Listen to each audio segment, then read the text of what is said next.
palabra de Dios respecto a Jesús. ¿Qué es lo que dice? Que envió a sus discípulos a comprar de comer. Eso significa que Jesús manejaba lana a través del tesorero Judas. Manejaba dinero. ¿Me explico? O sea, no era un pobretón, para que usted me entienda. No era uno que se andaba muriendo de hambre. A ver, Jesús anda todo harapiento allá, por favor, reúnan comida para darle comer al pobrecito de Jesús, para que no se nos muera de hambre. No. Era un hombre famoso en esa época, ¿sí sabía? Un hombre muy famoso, es así que los fariseos andaban detrás de él siempre. Pero las multitudes andaban detrás de Jesús, ¿sí sabía? Multitudes andaban detrás de Jesús. ¿Usted cree que iba a padecer hambre Jesús?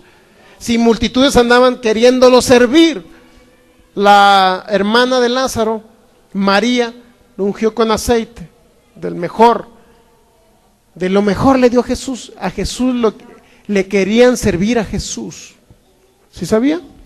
Querían servir a Jesús, querían invitar al maestro a comer a su casa. ¿Sabía que lo invitaron a comer a la casa de Lázaro? ¿Sí sabía o no? Lo invitaron a comer, lo atendieron de lo mejor. A Jesús lo invitaron a comer y lo atendían de lo mejor en las casas.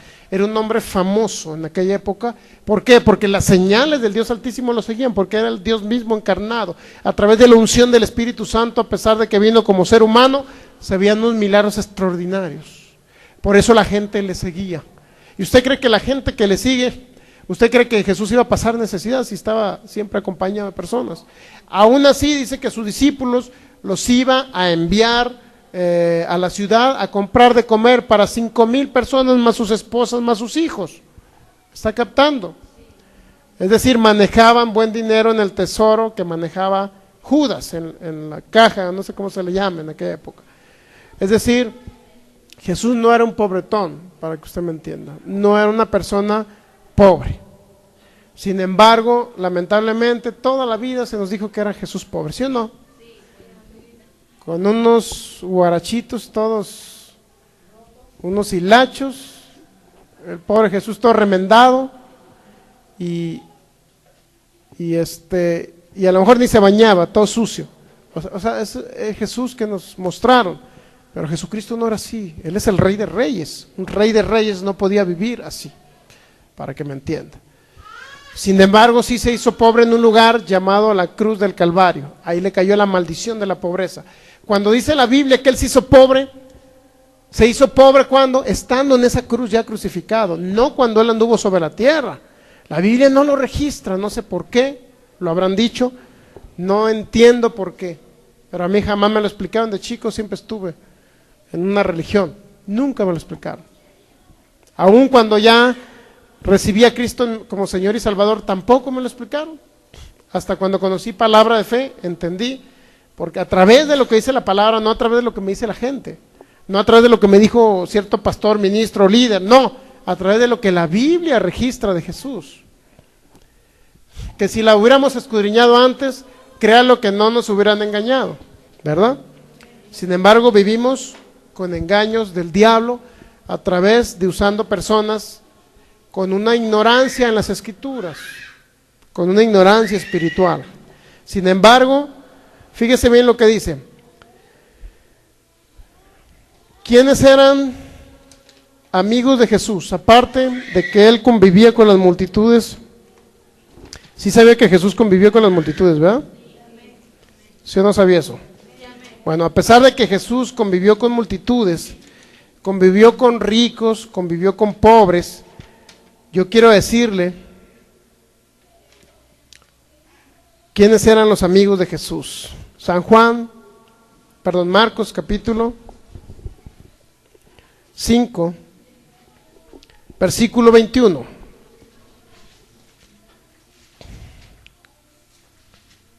Mateo, Marcos, capítulo 5, en el versículo 21. Vamos a conocer algunos de los amigos de Jesús. Obviamente que adicionalmente a sus discípulos vamos a hablar de otros amigos de Jesús. ¿Me explico? Para que usted vea que convivía con sus discípulos, iba con los pobres también. Jesús los sanaba, los restauraba, les predicaba el evangelio, las buenas nuevas a los pobres, pero también anduvo con gente que tuvo dinero. y esto lo vamos a analizar ahorita. Marcos capítulo 5, versículo 21. Pasando otra vez Jesús en una barca a la otra orilla, se reunió alrededor de él una gran multitud, y él estaba junto al mar. Fíjense, andaban multitudes siguiendo a Jesús, ¿sí o no? O el maestro andaba pidiéndole limosna a esas multitudes, ¿verdad que no? Andaba pidiéndoles comida porque no tenía que comer el maestro, eso no dice la Biblia. Y vino uno de los principales de la sinagoga llamado Jairo, y luego que le vio se postró a sus pies. ¿Quién es el que vino? Un principal de la sinagoga. ¿Qué significa principal de la sinagoga? Era uno de los sacerdotes principales, fariseos reconocidos, hombres de renombre, hombres que tenían un ministerio dentro del judaísmo, pero era un hombre que reconocía que Jesucristo era el Dios viviente encarnado, porque vino y ¿qué dice? Se postró. ¿Se dan cuenta que no todos los fariseos rechazaron a Jesús? Este hombre era un principal de la sinagoga, un hombre de renombre, un principal de la sinagoga. Créalo que no era un hombre que vivía en una chocita. Un principal de la sinagoga era un hombre que manejaba, en pocas palabras, gran parte de lo que representaba el judaísmo, o una gran parte de la población. ¿Por qué razón? Porque ellos eran los encargados de llevarle la palabra al pueblo de Israel en aquella época. Es decir, era un hombre de renombre. ¿Qué hizo este hombre? Vino y se postró a los pies de Jesús. Y le rogaba mucho diciendo: mi hija está agonizando, ven y pon las manos sobre ella para que sea salva y vivirá. Y usted, si sigue leyendo la historia, se va a dar cuenta que Jesús le resucitó a su hija. Un hombre principal de la sinagoga al cual le resucitan su hija. ¿Usted cree que ese hombre iba a dejar a Jesús desamparado? ¿Usted cree que no le iba a dar de comer al maestro? Por supuesto que este hombre, en su agradecimiento, ahorita van a ver lo que este hombre hizo. Otro amigo de Jesús, San Juan, capítulo 19.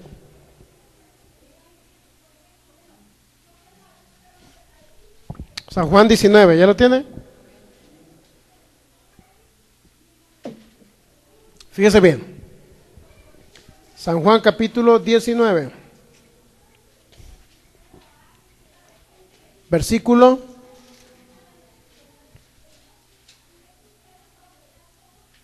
38. Esto es después de que Jesús ya fue sepultado. Fíjense lo que hizo este hombre. San Juan 19, 38.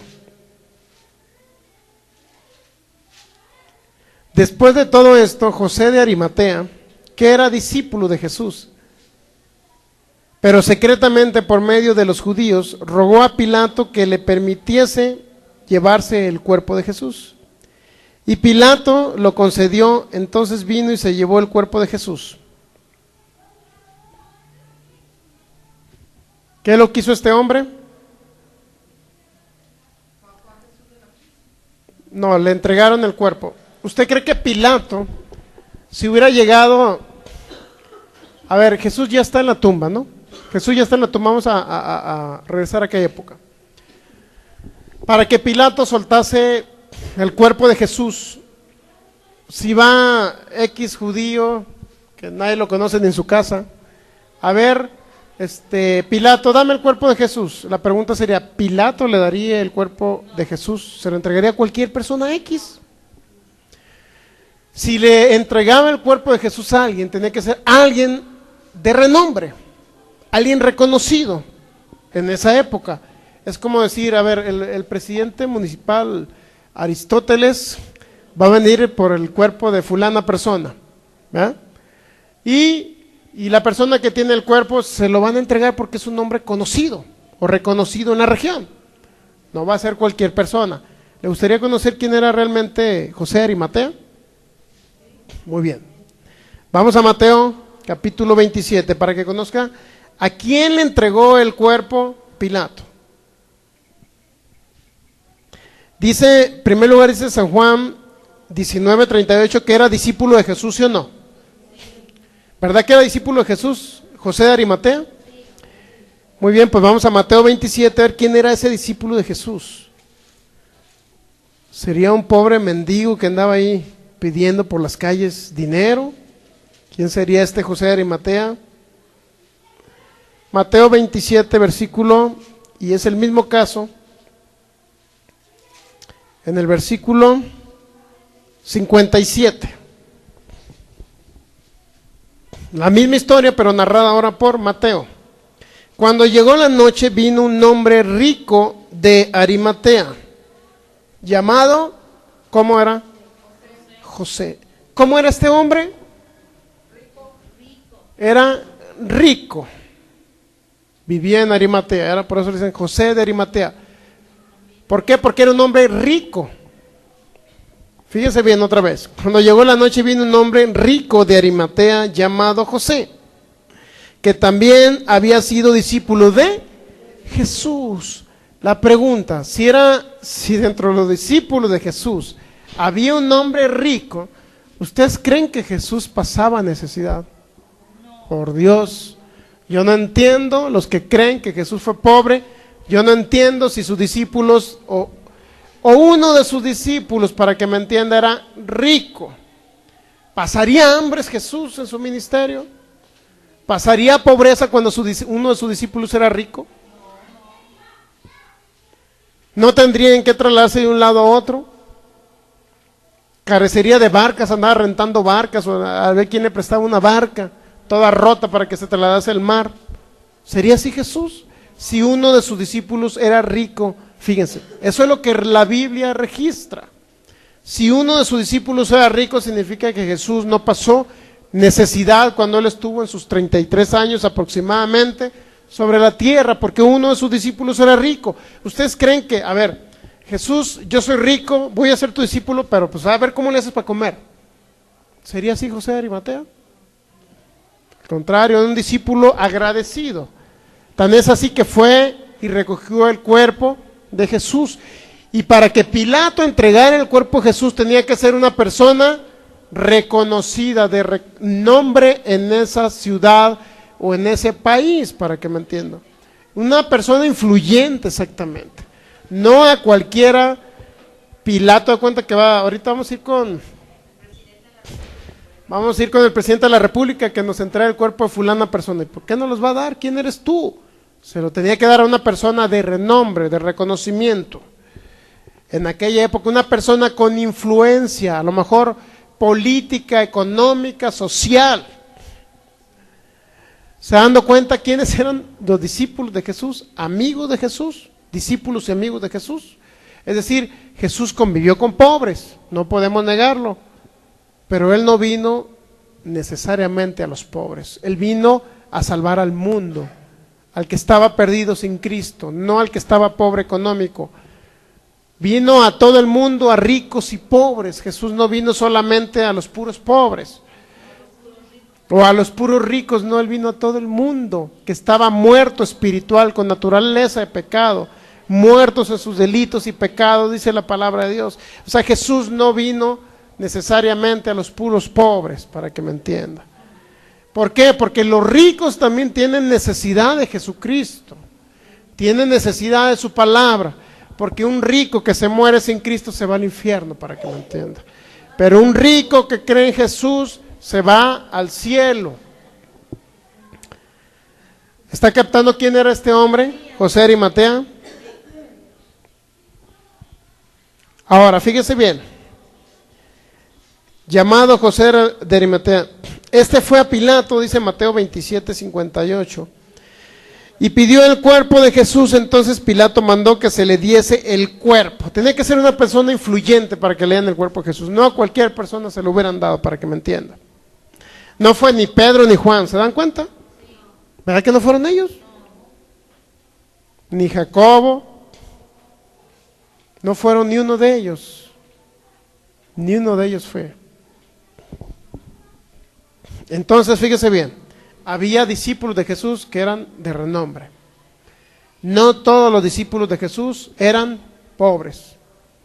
Aún así vamos a ver bíblicamente que Pedro, Los hijos de Zebedeo, discípulos de Jesús, de los 12 apóstoles, tenían trabajadores en sus barcas. También lo vamos a analizar. Entonces fíjense bien. Juan capítulo 19, regresando otra vez, versículo, San Juan 19, versículo 38. Después de todo esto, José de Arimatea, que era discípulo de Jesús, pero secretamente por miedo de los judíos, rogó a Pilato que le permitiese llevar el cuerpo de Jesús. Y Pilato se lo concedió, entonces vino y se llevó el cuerpo de Jesús. También Nicodemo, el que antes había visitado a Jesús de noche. ¿Recuerdan ahorita que lo leímos en Mateo 5 o Marcos 5? Que llegó un hombre principal de la sinagoga, ¿recuerdan? Bueno. También Nicodemo, el que antes había visitado a Jesús de noche, vino trayendo, este Nicodemo era al revés, ese era Jairo, ¿no? Pero Nicodemo en San Juan capítulo 3 vino a Jesús de noche. Vamos a San Juan capítulo 3 antes de, no me pierda el 19. San Juan capítulo 3, versículo 1. Había un hombre de los fariseos que se llamaba Nicodemo. ¿Y qué era este hombre? Era un principal entre los judíos. Igual que Jairo, este hombre era un principal. ¿Verdad que no todos los fariseos rechazaron a Jesús? ¿Verdad que no? Porque la mayoría dice que todos los fariseos rechazaron a Jesús. No. Este hombre era uno de los fariseos que se llamaba Nicodemo y era un principal, fíjense, era una persona reconocida, de renombre, influyente. ¿Entre quién? Entre los mismos judíos, entre los mismos fariseos. ¿Está captando? Claro que no era Caifás y todos esos, ¿no?, que crucificaron a Jesús. No, pero Nicodemo sí creyó en Jesús. Este vino a Jesús de noche y le dijo: Rabí, sabemos que has venido de Dios como maestro, porque nadie puede hacer estas señales que tú haces si no está Dios con él. ¿Qué reconocía este hombre llamado Nicodemo? Que Jesús venía de Dios, correcto, lo cual rechazaron los fariseos. 4. Nicodemo le dijo: ¿cómo puede un hombre nacer siendo viejo? ¿Puede acaso entrar por segunda vez en el vientre de su madre y nacer? Respondiendo Jesús le dijo: cabezón, de cierto te digo que... No le dijo eso, ¿no? De cierto, casi se lo dijo. De cierto te digo que el que no naciere del agua y del espíritu no puede entrar en el reino de Dios. Y la mayoría dicen: bautízate en agua para que entres al reino de Dios. No quiere decir eso. El que no naciere del agua y del espíritu no puede entrar en el reino de Dios.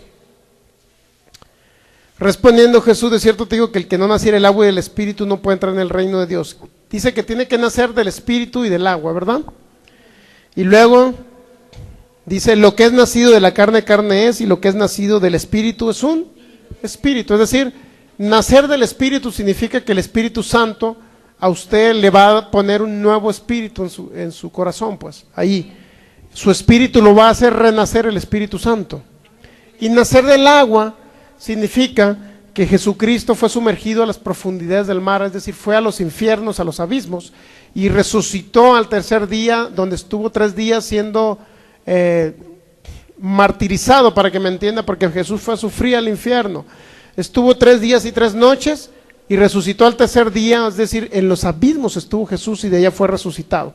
¿Dónde son los abismos? En el corazón de la tierra. ¿Qué hay en el corazón de la tierra? El infierno.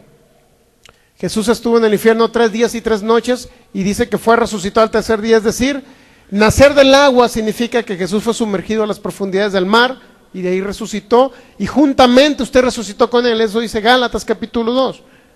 Eso dice Romanos capítulo 6. ¿Sí sabía que eso dice Romanos capítulo 6? Que por el bautismo de Jesús usted es resucitado. ¿Sí sabía? O sea, bautismo en pocas palabras significa que Jesús fue sumergido en sustitución de usted. Si usted se sumerge en agua significa que usted simboliza lo que Jesucristo hizo por usted al bajar a las profundidades del mar, a sufrir 3 días y 3 noches. Por eso dice en Lucas, vamos a Lucas capítulo 50, antes de continuar con San Juan capítulo 4. Lucas capítulo 12, perdón. Lucas capítulo 12, versículo 49 y 50.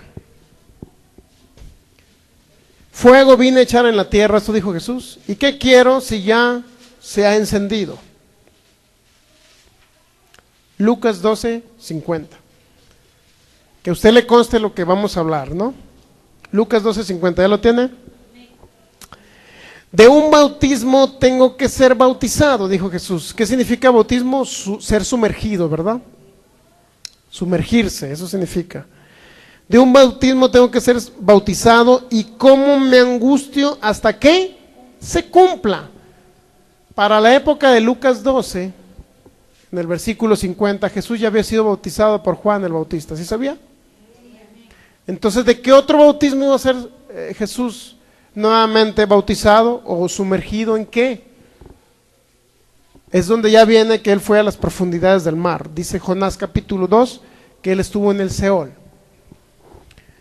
¿Y qué dice? ¿Cómo me angustio hasta que se cumpla? Es decir, Jesús se angustiaba por ese bautismo. Una pregunta.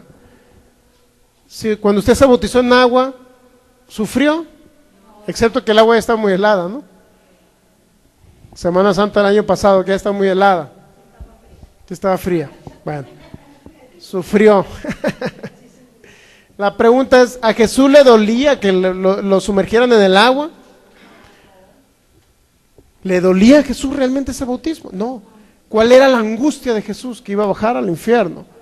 Por eso, Dios mío, ¿por qué me has desamparado? ¿Por qué cree que lo dijo Jesús eso? ¿Por qué cree que Jesús dijo, me has desamparado? Porque sabía que él solito tenía que ir al infierno. Por eso dice, Dios mío, ¿por qué me has desamparado? Entonces, cuando Jesús dijo eso, bajó a ese lugar y fue y sufrió por todos nosotros. Y le angustiaba ir a ese lugar, ¿sí o no? Sin embargo, fue para que usted no tenga que ir al infierno, él fue por usted. Por eso se le llamó el Cordero Sustituto. ¿Está captando por qué le angustiaba ese bautismo a Jesús? No porque lo fueran a bautizar en agua, sino porque iba a ser sumergido a las profundidades del mar, al Seol, al Hades, o infierno en castellano, como se le llame. Por eso nosotros ya no vamos al infierno, ¿está bien? Plenamente convencido que yo me voy al cielo cuando me vaya a esta tierra. Usted también debe estar plenamente convencido. ¿Sabe qué es lo que nos convence? ¿Sí sabe qué es lo que nos convence? Que vamos a ir al cielo. Que oramos por una enfermedad y se va un dolor. Que reprendemos una dolencia y se va.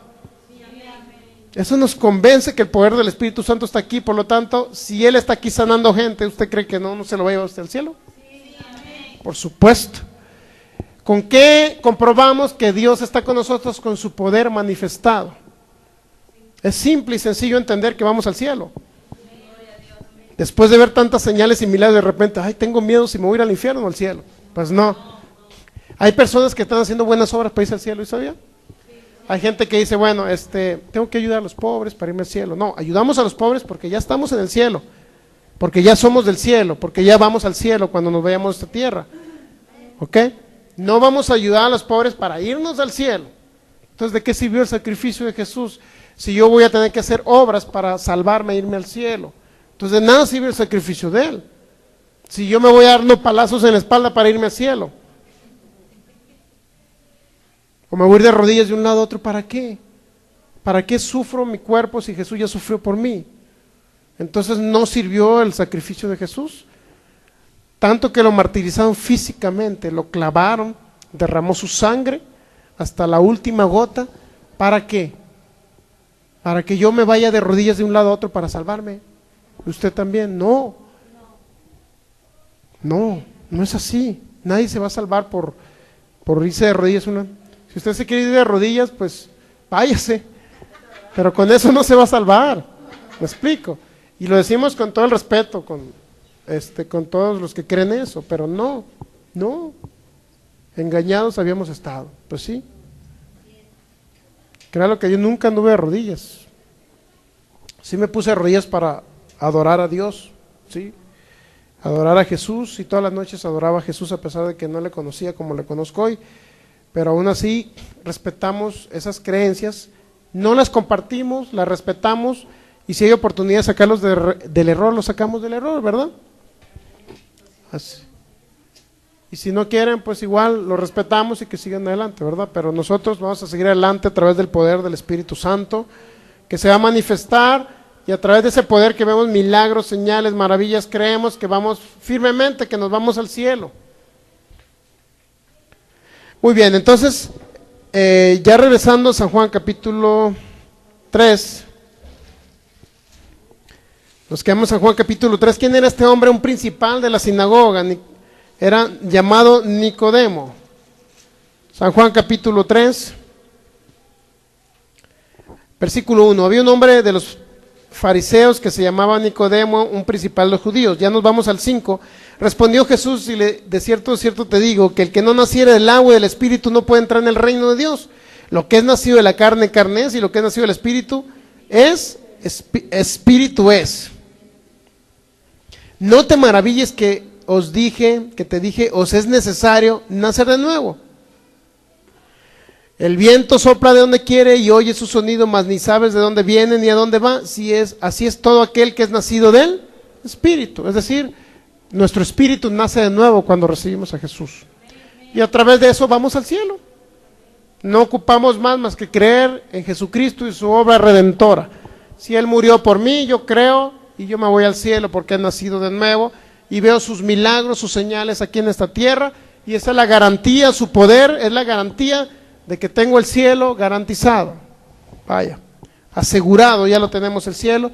Por lo tanto, es necesario entender quién era Nicodemo. Era un principal de la sinagoga. San Juan 19, ya terminamos, para terminar con los amigos de Jesús.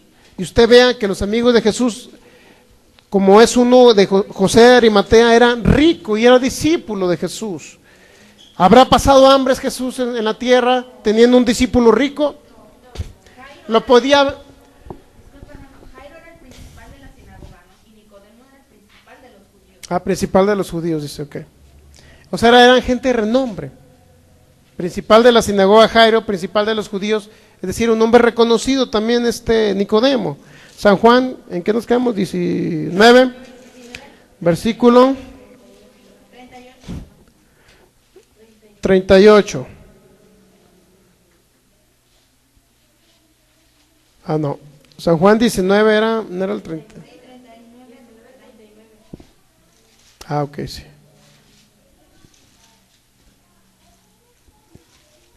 A ver. San Juan 19, 38 y 39, ¿no? Dice el 39. También Nicodemo, el que antes había visitado a Jesús de noche, vino trayendo un compuesto de mirra y de aloes, como en 100 libras. Tomaron pues el cuerpo de Jesús y lo envolvieron en lienzos con especias aromáticas, según es costumbre entre los judíos. Y fíjese bien, hay una Biblia, San Juan 19, 39, hay una Biblia que dice, cuando Nicodemo dice, el que había visitado a Jesús de noche vino trayendo un compuesto de mirra y de aloes como en 100 libras. ¿Sabe lo que representaba en un precio actual?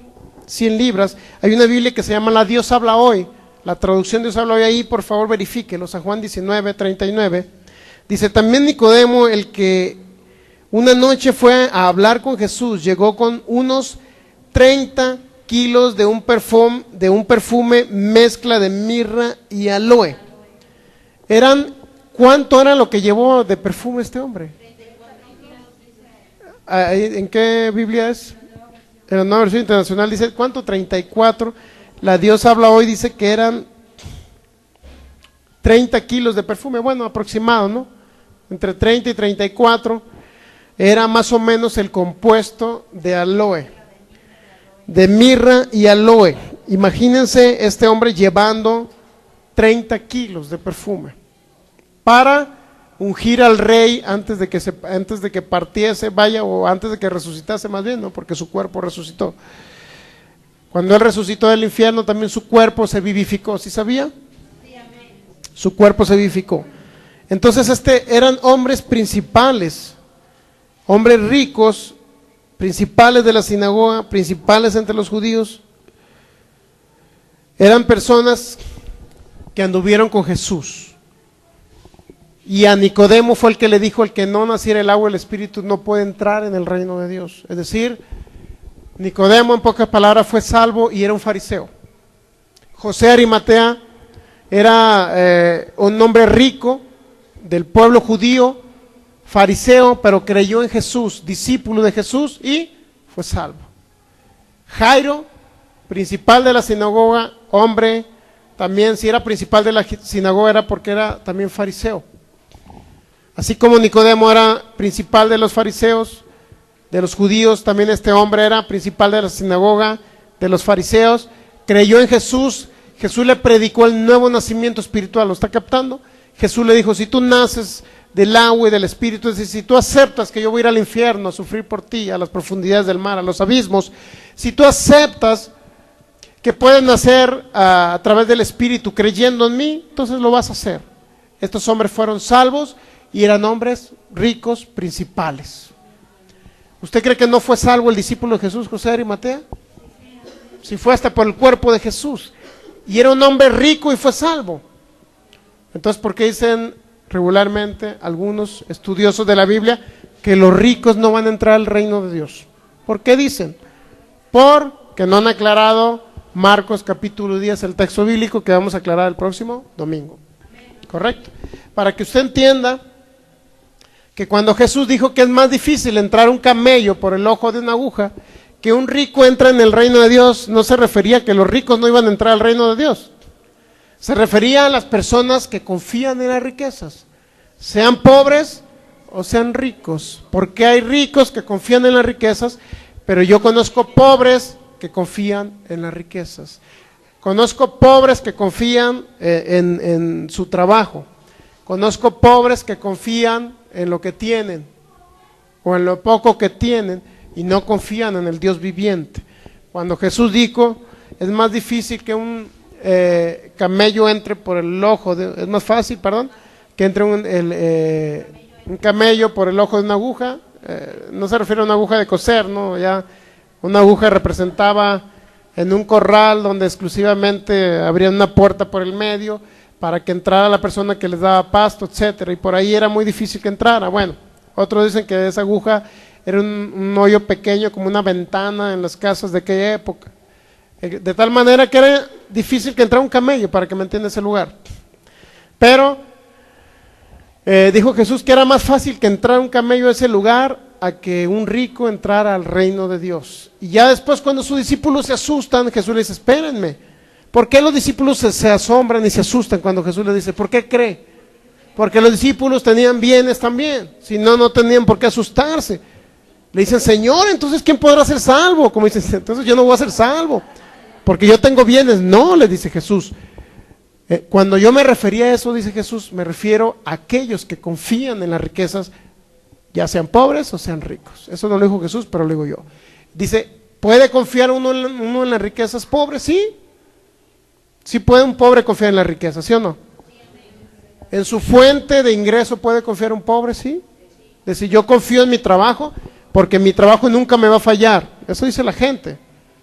Pero no, los que confían en el Dios viviente, entonces dice que Dios siempre suple sus necesidades conforme sus riquezas en gloria, independientemente que ese trabajo o no, al rato Dios le suple otro trabajo y siempre va a tener trabajo porque confían en Dios y no en sus propios medios y no en su propio empleo. ¿Me entiende? Vamos a ponernos de pie y darle gracias a Dios.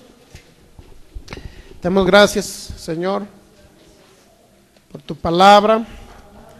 Gracias, Jesucristo, porque sabemos que tú pagaste el precio completo por la salvación, por la sanidad, por la paz, pero también, Señor, tú pagaste el precio por la prosperidad. Te damos toda la honra, Jesús, toda la alabanza, porque eres un Dios que nunca falla. Te doy gracias, maravilloso Dios, porque hemos aprendido, Señor, que tú tenías los medios suficientes para andar en la tierra, Señor, que tú tenías la prosperidad financiera, que no fuiste un pobretón, Señor, sino fuiste un hombre, Señor, que predicó el evangelio a los pobres, un nombre que hacía milagros, señales y maravillas. Pero también tú eras un hombre, Señor, que tenía discípulos que eran ricos. Por lo tanto, no creemos, Señor, que tú hayas sido pobre en la tierra, Señor, ni que hayas pasado necesidad. Por lo tanto, Jesús, yo entiendo ahora que tú eres un Dios encarnado, que viviste en la abundancia, pero que también moriste en esa cruz llevando la maldición de la pobreza para darme la abundancia a mí y a mi familia. Gracias, Jesús, porque tú suples todas mis necesidades conforme a tus riquezas en gloria. Gracias porque eres un Dios de pactos que nunca falla. Gracias por haber hecho ese pacto de sangre y lo hiciste por nosotros. Lo hiciste para bendecirnos, lo hiciste para librarnos del enemigo, de las tinieblas, Señor, y nos has trasladado a tu reino.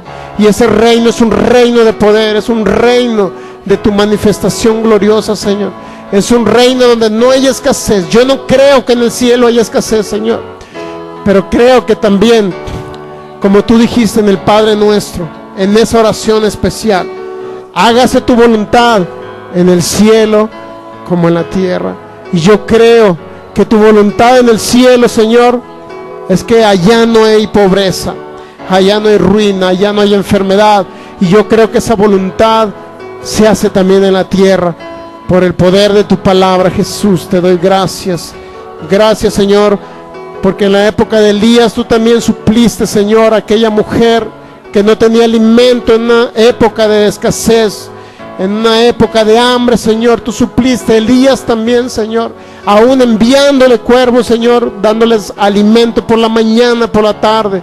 También lo hiciste con él, multiplicando el aceite, la harina, Señor. Por eso yo creo, Señor, que tú eres mi sustentador, que nada me falta y que yo siempre tendré alimento en mi casa, en mi familia, en el nombre de Jesús, y que no escaseará el alimento, al contrario, tú lo vas a multiplicar, mi Dios. En el nombre de Jesús yo declaro que hay multiplicación de alimentos en cada uno de mis hermanos en la tierra que han creído tu palabra, mi Dios. Y al que no ha creído tu palabra, Señor, yo declaro sabiduría, revelación, para que esta palabra pueda penetrar en esos corazones y a través de internet y de los medios de comunicación pueda llegar esta palabra a esos necesitados, a esos que están caídos, a esos que están afligidos. En el nombre de Jesús yo lo declaro, Señor, por el poder de tu palabra. Te doy gracias por esos milagros creativos que van a comenzar a suceder a través de lo que yo siembro. Yo creo que tú me lo multiplicas. Yo creo que eres un Dios que multiplica las cosas. En el nombre de Jesús, en el nombre de Jesús, yo recibo esos milagros financieros. Los recibo en el nombre de Jesús. Recibo la prosperidad financiera. Y yo declaro que todo lo que toca en mis manos prospera, es multiplicado en el nombre de Jesús. Mi empresa, mi empleo, en el nombre de Jesús. Yo creo que ahí también hay multiplicación, Señor, en el nombre de Jesús. Pero yo creo que tú multiplicas también mis finanzas, Señor, a través de un nuevo empleo, a través de una empresa, a través de lo que yo emprenda, en el nombre de Jesús. En el nombre de Jesús. Gracias, Padre, por tu fidelidad. Gracias.